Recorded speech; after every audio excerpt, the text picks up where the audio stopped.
here has seen the new jeans ad with Sydney Sweeney that has just got everybody in an uproar? I have. So welcome back everyone to I Know History or Do I? And today we're diving into a heavy but important topic, eugenics. That ad actually brought that up, brought up that topic, that word that people were like, what is that? And is it racist and what's going on? So we're going to dive into it. It's a word you may have heard, but what does it actually mean and why does it matter? Now, eugenics was a movement that promised to improve humanity through science, but ended up just justifying some of the darkest atrocities in history. From forced sterilizations in Scandinavia to the horrors of Nazi Germany, this is a story of good intentions gone completely terribly wrong, and a warning for today. So stick with me as we unpack the history, the policies, and the legacy of eugenics. And if you find this fascinating or shocking, hit that like button and subscribe so we can keep exploring history together. But let's get started. So what exactly is eugenics? The term was coined in 1883 by Francis Galton, a British scientist, and cousin to none other than Charles Darwin. It comes from Greek roots meaning well-born, and then EU for good, genos for birth or race. Now, eugenics is the study of or practice of improving the genetic quality of human populations by encouraging reproduction among those with desirable traits, like intelligence or health, and discouraging or preventing it among those deemed undesirable, like the disabled, poor, or certain racial groups. Sounds like science fiction, right? But this idea actually took hold in the late 19th and early 20th centuries, blending Darwin's evolution with new discoveries in genetics. It promised a better future, but often ignored ethics and human rights. So let's see how it all began.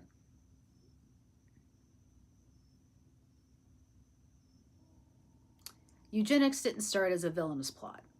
In the late 1800s, the world was changing fast. You had industrialization, urbanization, and new scientific discoveries were everywhere. Francis Galton, inspired by Darwin's theory of natural selection, believed humanity could take control of its own evolution.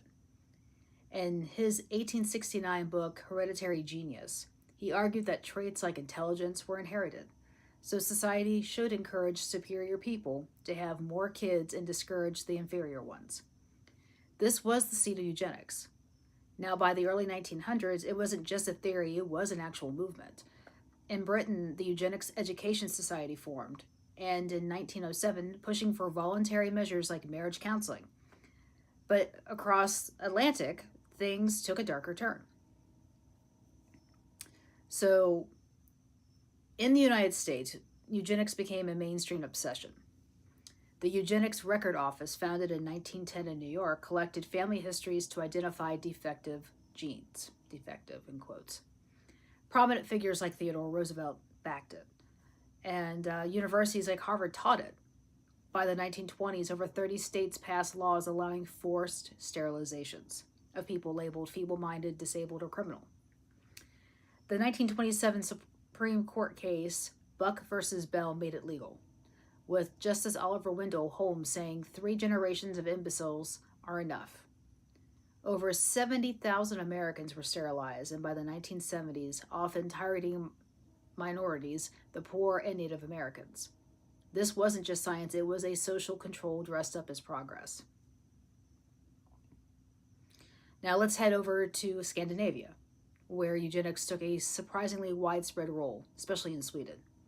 You might think of Scandinavia as a beacon of progressive welfare states, but in the early 20th century, those same systems embraced eugenics as a way to improve society. Sweden led the charge with the State Institute for Racial Biology, and it was founded in 1922. The first of its kind. Scientists like Herman Lundborg studied heredity to justify policies targeting the unfit. But Sweden's sterilization laws passed in 1922 and expanded in 1934. And in 1941 allowed the government to sterilize people with mental illnesses, disabilities, or asocial behaviors like poverty or supposed promiscuity. About 63,000 people were sterilized by 1976. And here's the kicker: 90% were women.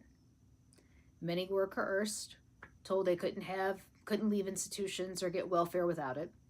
And groups like the Romani, called Tatari, and the indigenous Sami were hit hard, seen as racially or socially inferior. Norway wasn't far behind, sterilizing about 41,000 people under a 1934 law, and Denmark followed with the 11,000 under a 1929 law. Finland's program was smaller, with about 4,000 sterilizations, but still targeted similar groups. These policies weren't about health, they were about controlling who could reproduce, often based on class, race, or gender biases. By the 1970s, these programs wound down as ethical concerns grew, especially after the world saw the horrors of Nazi eugenics. In the 1990s, a Swedish journalist, Messias Zaremba, hopefully I said that right, exposed the scale of Sweden's sterilizations, sparking outrage. Governments issued apologies, Sweden in 1999, Norway in 2000, and some offered compensation, like Sweden's $21,000 payments to victims, but the scars remain, especially for the marginalized groups like the Sami and the Romani. Now, if Scandinavia's eugenics was shocking, Nazi Germany's was catastrophic. When Hitler came to power in 1933, eugenics, called Rassenhygiene or racial hygiene, became a cornerstone of Nazi ideology. They took inspiration from the US, citing cases like Buck v. Bell, but went far beyond anything seen before. Their goal? A pure Aryan race free of Jews, Romani, the disabled, and anyone they deemed inferior. Within months of taking power, the Nazis passed the 1933 law for the prevention of hereditarily diseased offspring. It mandated sterilizations for people with conditions like schizophrenia, epilepsy, or feeble-mindedness. A vague term, they could mean anything from disability to nonconformity. By 1945, about 400,000 Germans were sterilized, often without consent, and thousands died from complications. But it didn't stop there. In 1939, the T4 euthanasia program began, targeting the disabled and mentally ill as life unworthy of life. Around 70,000 to 200,000 people were killed in gas chambers or by starvation and lethal injections at places like Hartheim and Hardemar. This wasn't just eugenics, it was murder on an industrial scale. Eugenics fueled the Holocaust itself. The 1935 Nuremberg laws banned marriage between Jews and non-Jews, rooted in fears of racial mixing. The final solution, which killed 6 million Jews and millions of others, was sold as a eugenic necessity to purify the race. Doctors like Joseph Mengele conducted horrific experiments on twins and others to test genetic theories. The Nazis even ran the Lebensborn program, encouraging Aryan births and kidnapping children from occupied countries. The scale of these atrocities is staggering, and it all started with the same eugenic ideas that sounded so reasonable decades earlier. After World War II, the Nuremberg trials exposed the Nazi horrors and eugenics fell out of favor. The Nuremberg Code set for new ethical standards for medical experiments, but eugenics didn't vanish overnight. In the US, sterilization continued into the 1970s, targeting Native Americans and minorities. Scandinavia's program lingered until the mid-70s, and today we're grappling with what some call new eugenics. Technologies like CRISPR, and genetic screening that let us edit embryos or select against disorders. These tools can save lives, but they raise big questions. Who decides what traits are desirable? Could we slide back into valuing some lives over others? The legacy of eugenics is a warning. It shows how science, when mixed with prejudice and unchecked power, can harm the most vulnerable. Countries like Sweden and the US have apologized and offered reparations, but the damage to communities like the Romani, the Sami, or the Native Americans lingers. As we move into a future with powerful genetic tools, we need to ask, how do we protect human dignity and equality?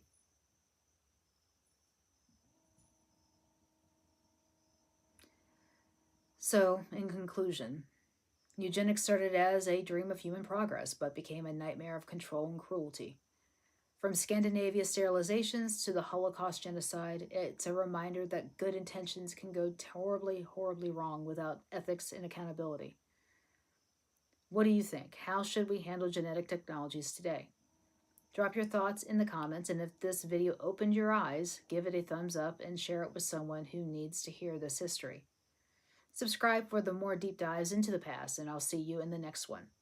Stay curious and stay human.